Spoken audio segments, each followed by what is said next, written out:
салом шунавандагони азиз, ба таваҷҷӯҳатон нашр навбатии барномаи иттилооти хабарҳои рӯз мустақиман аз студияи марказии радиои Муҷир. имрӯз сешанбе 24 ноябри 2020 сол аст ва хабарҳоро аз Москав шурӯъ мекунем.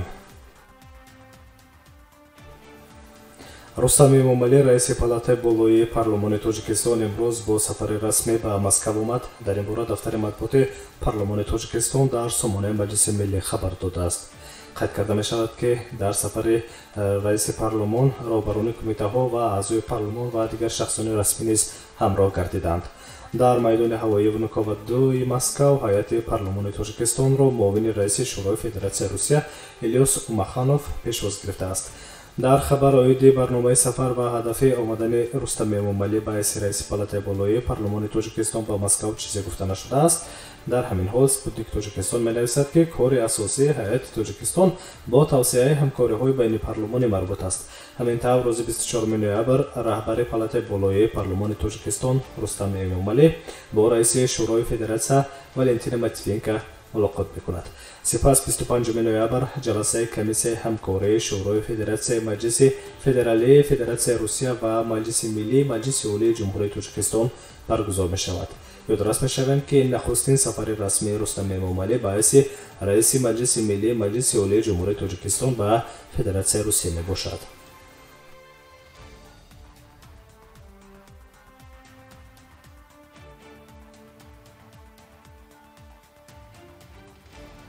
барномаи иттилооти хабарҳои рӯзро мустақиман рӯи мавҷи радиои Муҷир мешунавед. дар соли 2021 арзиши патент барои шаҳрвандони хориҷие, ки дар вилояти Томски Русия кор мекунанд, метавонад тағйир ёбад. хабар медиҳад дафтари матбуоти Думаи қонунгузории вилояти Томск. интизор меравад, ки нархи патент дар минтақа дар як моҳ 4317 рублро ташкил диҳад, дар ҳоле ки ҳоло он 4193 рубл арзиш дорад. ҳамин тариқ аз ҳисоби афзоиши ҷузъи федералӣ ҳаҷми патент барои муҷирон дар як моҳ 124 рубл зиёд мешавад. мақомоти Томск ба нақша гирифтанд, ки коэффициенти минтақавиро дар сатҳи соли 2020 тарк кунанд ва бо таздиқи коэффициенти нав маблағҳои пардохтои патенти шаҳрвандони хориҷиро зиёд кунанд. طبق امور منطقوی امسال بنابر پاندمی کرونا ویروس شماره مهاجران مهنتی که به ولایت تامسک آمدند کاهش یافته است. در آمارهای رسمی مقامات محلی پیشنهاد نموده می شود که امسال مهاجران مهنتی به حدود مرزی و ماموری ولایت تامسک از 13,000 قبلی تا 14,000 نفر کاهش یافتند. شماره پتنت های به دست آورده نیز تقریبا 2 مرتبه از 16,000 تا 13,000 کم شدند. این سبب گشته است که حجم واردات اندوز ولایت تامسک 22% کاهش یابد و تقریبا 96 میلیون روبل را تشکیل می‌دهد. برای مقایسه نسبت به همین دوره سال گذشته 157.4 میلیون روبل از حساب اندوز از درآمد شخصانی واقعی از جانب شهروندان خارجی به بودجه ولایت تامسک وارد شدند. گفته می‌شود در اصالت دامای قانونگذاری ولایت تامسک فدراسیای روسیه از این رو مقامات منطقوی پیشنهاد کردند که کیفیت استعمال کنندگان خصوصیت‌های منطقوی بازار مهنت در سطح سال روان بالا برده شود.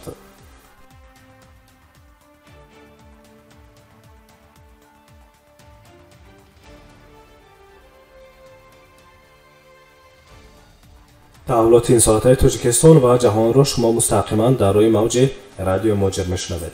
نخستین پرواز چارتری شرکت هواپیمایی اورالسکی اولینی روسیه از دوشنبه به مسکو روز 28 نوامبر به نظر گرفته شده است. ارزش چپتر برای این پرواز 9800 سومونی مبادله $868 ایالات متحده آمریکا میباشد. اورالسکی اولینی از مقامات اویاسیونی تاجیکستان برای پروازهای چارتری از 3 شهر تاجیکستان به روسیه اجازه گرفته است. خبر می‌دهد سفارت فدراسیای روسیه در دوشنبه در خبر سفارت روسیه در تاجیکستان اعلام می‌گردد که شرکت هواپیمایی روسیه به 7 سمت زیرین از تاجیکستان به روسیه پرواز خواهد کرد.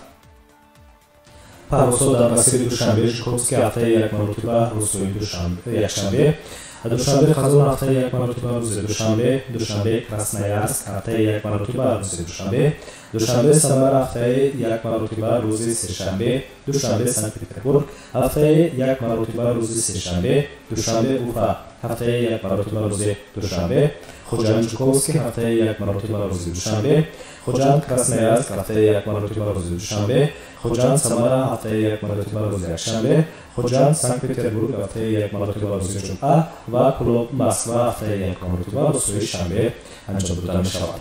در خبرش درج می‌گردد که طبق اطلاع دفتر نمایندگی شرکت هواپیمایی اورالسکیا ایرلینی در دوشنبه چپتاهای هواپیمایی توسط تمام خزینه‌های چپتافروشی هواپیمایی تاجیکستان آزاد به فروش برآورده شدند. در پروازهای اجازه داده می‌شود به شهروندان روسیه، شهروندان خارجی که اجازات اقامت روسیه دارند و اینچنین افرادی که اساس ورود به روسیه را طبق قانون حکومت فدراسیون روسیه از 16 مارس سال آینده تحت رقم 635 دارند.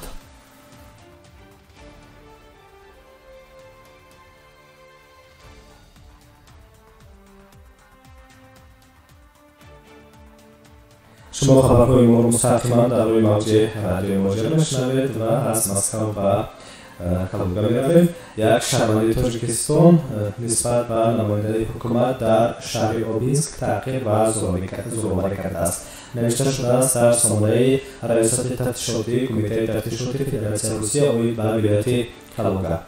مقامات تفتیشاتی کمیته تفتیشاتی فدراسیون روسیه در ولایت کالوگا در شهر خبر آوردند که علیه شهروند تاجیکستان برای تحقیر و استفاده زورآوری نسبت به کارمند پلیس طبق طلبات قسم 1 ماده 318 و ماده 319 کدکس جنایتی فدراسیون روسیه پرونده جنایتی گذراندند.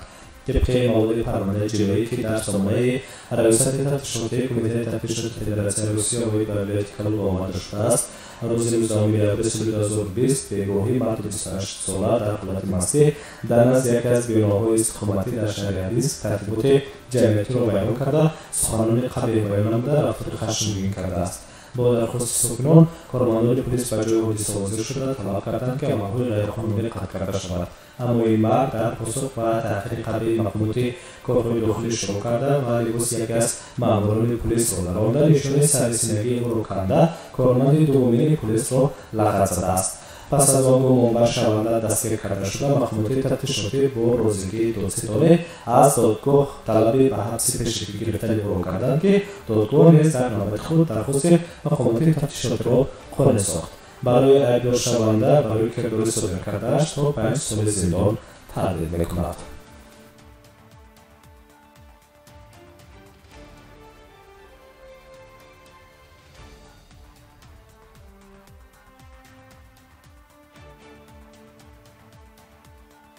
خبرهای تاجیکستان و جهان را مستقیما در روی موج رادیو مهاجر میشنوید و به تاجیکستان رقم از روسیه.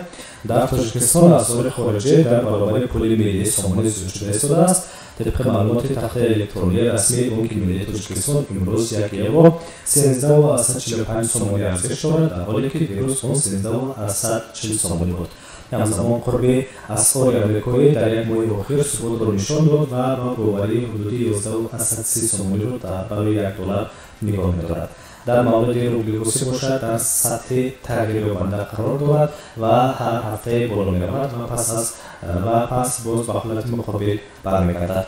بانک ملی تاجیکستان امروز ارزش 1000 روبل روسی را 148 سامانی مقرر کرده است. نسبت به چند هفته قبلی نشان داد 148 سامانی برای 1000 روبل اکثر مهاجران ملتی را خوشحال می‌کند، چون مبلغ‌هایی که مهاجران ملتی از روسیه و تاجیکستان می‌فرستند در گردش چرخه اقتصادی کشور نیز به تاثیر نیست. قبلا کارشناسان بانک ملی با اشاره به پیشگویی‌های رسمی نشان‌دهنده‌های اساسی مکتب اقتصادی تاجیکستان در 4 سال آینده خبر دادند که در این دوره کاهش سالانه سامانی نسبت اسعار خارجی 3% پیش بینی شده است. همینطور مثلا پس از نتیجه 10 ماه سال آبان سامانی در برابر دلار 16.7% کاهش یافته است.